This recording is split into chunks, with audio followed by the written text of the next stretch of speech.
صباح الخير واهلا وسهلا بحضراتكم حلقه جديده من برنامج مصر جميله. بنتمنى انه حضراتكم بتكونوا بتقضوا او ويكند او نهايه اسبوع مريحه. دورنا في مصر جميله ان احنا ندي لحضراتكم بعض الطاقه الايجابيه واحنا بنبدا الاسبوع. حتى فقراتنا بنختارها او بنختار اسمائها انه هي تدي طاقه ايجابيه وتكون مبهجه وتخلق حاله من الامل والسعاده عند حضراتكم.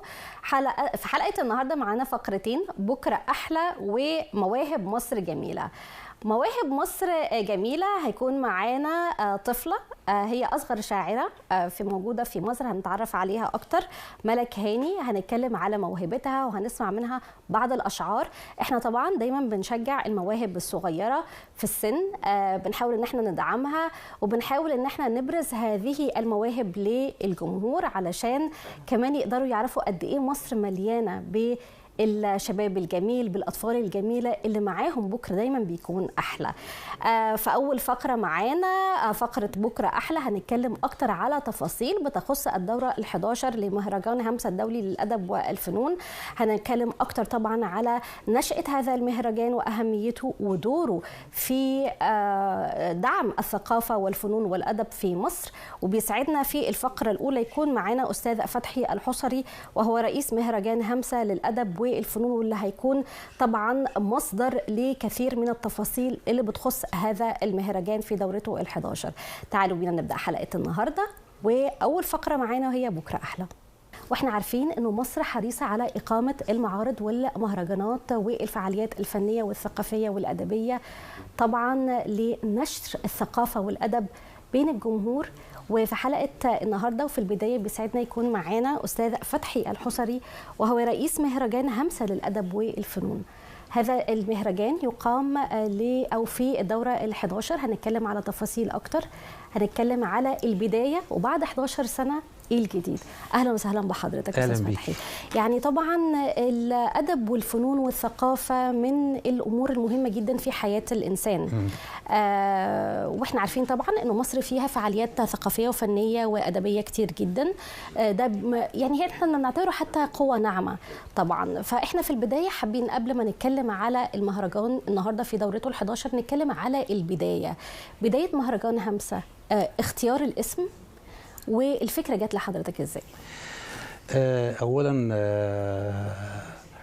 بشكركم على الاستضافة الجميلة. ومصر مش جميلة بس، دي مصر ام الجمال، ام الجمال كله. واعتقد ان اسم موفق للبرنامج يعني. وبكرة احلى وبكرة اجمل وبكرة في كل حاجة حلوة. مهرجان همسة بدأ في 2012 وكانت ظروف اقامته انت عارفه في 2012 كانت الدنيا مش مظبوطه، وكان في حراك غير عادي في الشارع المصري. انا بصفتي راجل بشتغل في الفن والثقافه والشعر، قررت ان انا اعمل مهرجان استقطب فيه كل مثقفي الوطن العربي. المثقف العربي بوق اعلامي كبير جدا. فقلت لما اجيبهم في مصر هنا يحضروا مصر، يشوفوا جمال مصر، يشوفوا امن مصر. فبدل ما هم بيسمعوا القنوات المعاديه وبيسمعوا كل الاخبار اللي مش جيده وبتنطبع في ذهنهم، وده كان فعلا منطبع في ذهن كل الاخوه العرب، لدرجه ان فيهم ناس كانت خايفه تيجي، بيقولوا لا مصر مش امنه. لكن لما اتعمل المهرجان وجم مصر فشافوا حاجة تانية خالص، شافوا مصر كما لم يروها من قبل. يعني مصر اللي كانوا بيسمعوا عنها فعلا شافوها على هيئتها. ازاي بقى اسمه مهرجان همسة؟ هو همسة ده لان كان اسم المجلة بتاعتي لان انا صحفي، وعلى اسم بنتي كمان. لما قررت اعمل مهرجان همسة ما خليتوش للثقافة فقط لا غير، لأن الثقافة ملهاش قاعدة إعلامية. لو قلت أنا بعمل مهرجان ثقافي ما حدش هيجي يغطيه، لكن ثقافة وفنون هيبقى في عندي قاعدة إعلامية. يبقى قدرت كمان إن أنا أوصل للمثقف إنه يتشاف، يتشاف في كل البرامج، يتشاف في كل القنوات، في كل المجلات. فبالتالي كده انا عملت له قاعده جماهيريه، والمهرجان بدا يكبر رويدا رويدا وبدا ياخد مكانته، خصوصا انه مش بيعتمد على الثقافه والشعر والادب بس، لا بيعتمد على الفنون كافه، يعني فنون السينما، فنون التلفزيون، فنون التمثيل، فنون الرسم، كل ما هو حرفي ومبدع هو فن. حضرتك برضو ذكرت انه بيتم تكريم بعض الرموز العلمية وبعض الاطباء الرياضيين، حضرتك يعني شايف انه كل من اتقن عمله فهو فنان؟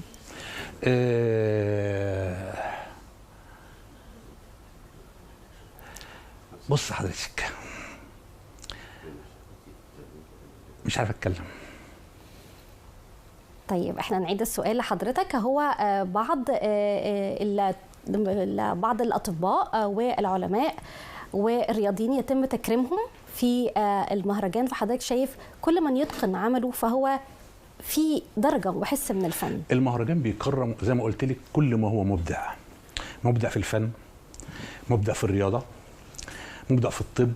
يعني انا عندي السنه دي دكتوره من السعوديه، وانت عارفه المراه في السعوديه بدات تاخد وضعها حاليا، دكتوره في امراض النساء، ولكنها مبدعه في عملها وقدمت ابحاث علميه كبيره في هذا المجال، واول من عمل عمليات الحوض للمراه والحاجات دي كلها. ليه ما تتكرمش؟ فهتتكرم. الدكتوره اسمها ايمان العبره. وفي كمان كاتبه سوريه اعلاميه مهتمه بالشأن العربي. في عندي رياضيين، في عندي من ذوي الهمم. اي مبدع في اي مجال هو يخص مهرجان همسة بالتأكيد. طب احنا اتكلمنا البداية كانت من 2012 كانت الامور غير مستقرة، النهارده الامور اكثر استقرارا، مصر منفتحه على كل الاشقاء العرب، في حاله من الرواج الثقافي. فحضرتك شايف التقدم والرحله دي من 11 سنه ازاي؟ كل سنه كانت ازاي اصعب ولا اسهل من اللي قبلها؟ لا، كل سنه كانت بتبقى اصعب من اللي قبلها، لان انت عايزه تتقدمي، مش عايزه تقفي على نفس الخط. ما هو على نفس الخط يبقى ما فيش صعوبه، عامل اللي عملته السنه اللي فاتت، لكن انا عايز ابقى افضل من السنه اللي فاتت. بشوف ايه اخطائي عشان اللي عملتها، عشان انا اجود ابقى احسن، وده بيمثل صعوبه. والصعوبه بس مش في اقامه المهرجان بس، ده الصعوبه في انك ازاي تحددي مكان كويس، ازاي تختاري ضيوفك، ازاي تعملي شيء مبهر، ازاي ضيوفك يلاقوا مقابله جيده اللي جايين من الدول العربيه، ازاي تعملي لهم برنامج سياحي، وازاي تعملي لهم برنامج ثقافي. المساله كل سنه بتاخد منحنى اكبر، فبتبقى صعوبتها اكبر. يعني انا عملت في كورونا في عز الناس كلها ما كانت متوقفه، مش قادره تعمل اي حاجه، انا اصريت ان انا اعمل المهرجان في كورونا، وعملت المهرجان ونجح نجاح كبير جدا جدا جدا. وده شجع باقي المهرجانات انها تعمل معايا في نفس السنه بعد ما كان كله متوقف. كله شافني ان انا عملت ونجحت، راح كله اشتغل. يعني احنا شايفين بعض اللقطات طبعا احنا بنستعرضها الان على الشاشة لفعاليات مهرجان همسة للأدب والفنون. أستاذ فتحي، يعني إحنا حابين كمان نتكلم بقى على الخاص في الدورة ال11 لمهرجان همسة. هو هيبدأ يوم 5 سبتمبر، أكيد في استعدادات. الحفل الختامي إن شاء الله يوم 5 سبتمبر في متحف الحضارة إن شاء الله. تشكيل اللجان أكيد أخذ مع حضرتك مجهود. الفئات، يعني إحنا عارفين إنه في فئات كتير قوي، الشعر بأنواعه وحضرتك ذكرت، فلو ممكن نعرف كمان الساده المشاهدين قد ايه ده اخذ مجهود بعض الاسماء اللي شاركت مع حضرتك في انا عندي فروع الادب، الشعر مثلا، في الشعر الفصحى بيتكون من الشعر العمودي، شعر التفعيله، شعر النثر، في الشعر العامي، في القصه القصيره، في الروايه. كل فرع من دول له 5 محكمين، 5 محكمين يقروا الأعمال اللي بنستقبلها من المبدعين في كافة الوطن العربي، شباب أو كبار. المسألة مفتوحة، اختيار بقى من النصوص الكتيرة اللي بتيجي، بنبدأ نختار أفضلها الاول والثاني والثالث من كل تصنيف، وبنبدا نستضيفهم هنا في مصر قبل المهرجان. المهرجان بيستمر 3 ايام، بيجوا بنعمل لهم برنامج سياحي، بنعمل لهم امسيات ادبيه عشان يختلطوا مع نظرائهم هنا في مصر من المبدعين برضو والشعراء والادباء. ده غير بقى الاعمال الفنيه. الاعمال الفنيه لها لجان تحكيم تانية مختلفه تماما،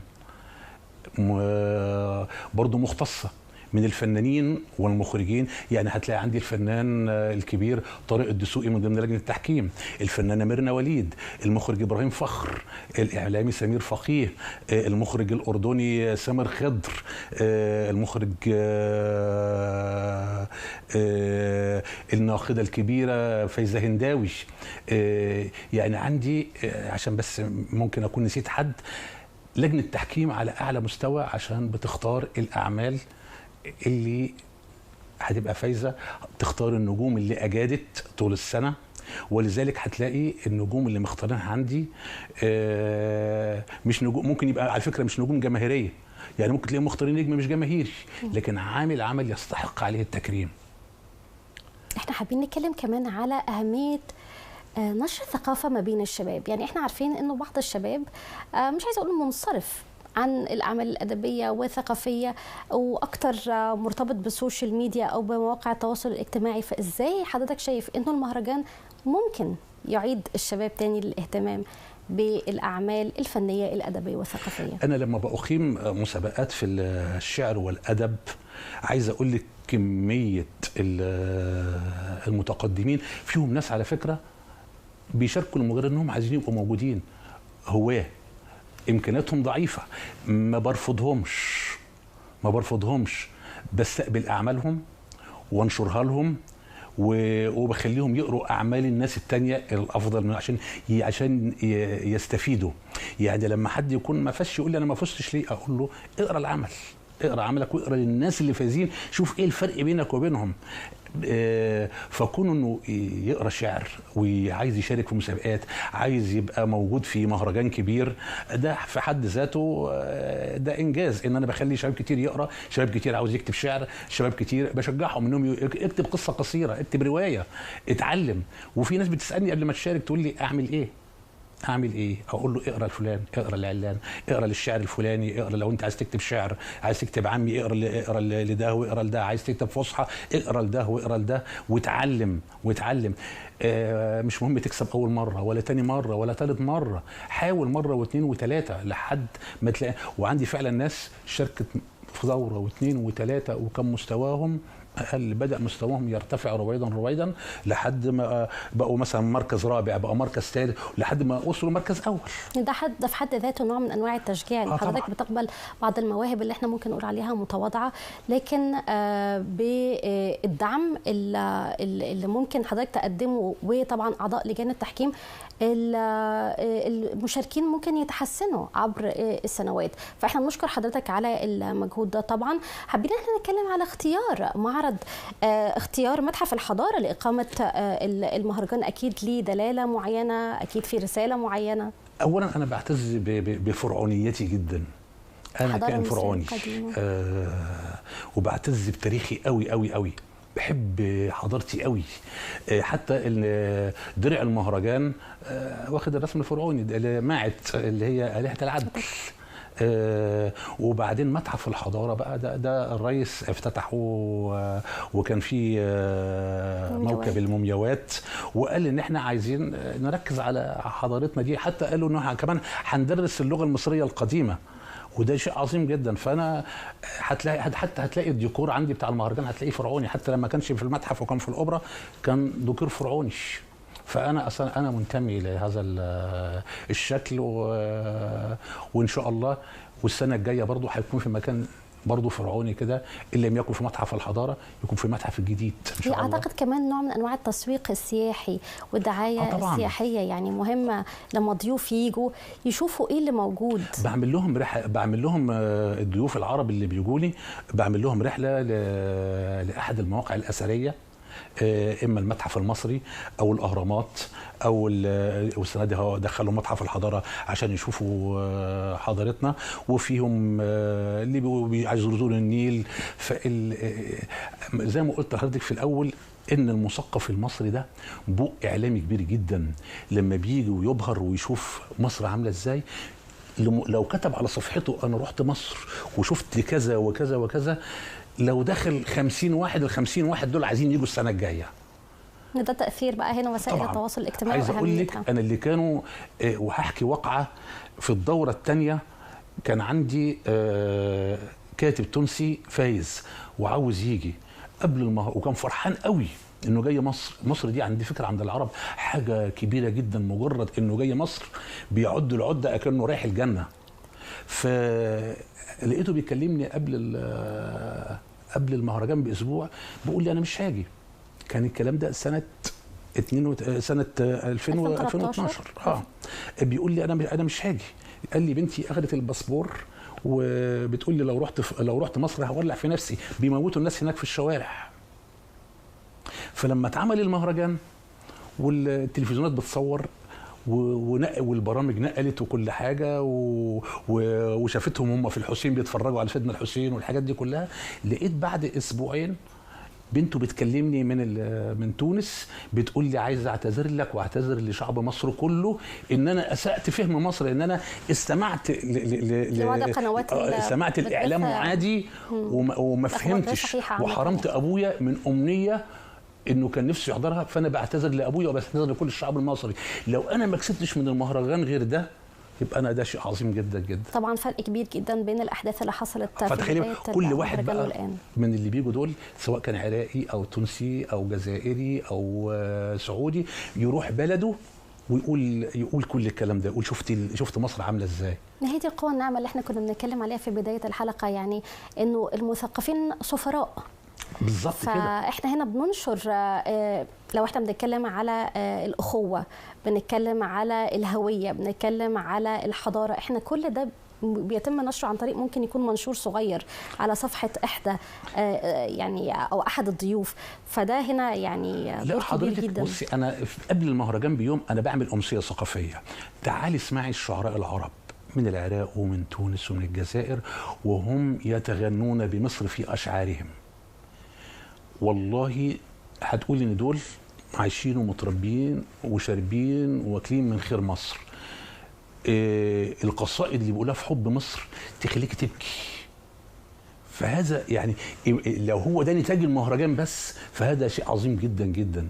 انت لما تقعدي تسمعيهم هم جايين من بلدهم ومش طالعين بيقولوا يا عراقا ولا يا سعود، بيقولوا عن بلدهم، لكن القصيده الاساسيه عن مصر. ولم اطلب من حد فيهم ابدا انه يطلع يقول نتكلم حاجه عن مصر. هو من جواه حب مصر ده. انت ما تعرفش جوه الناس عامل ازاي.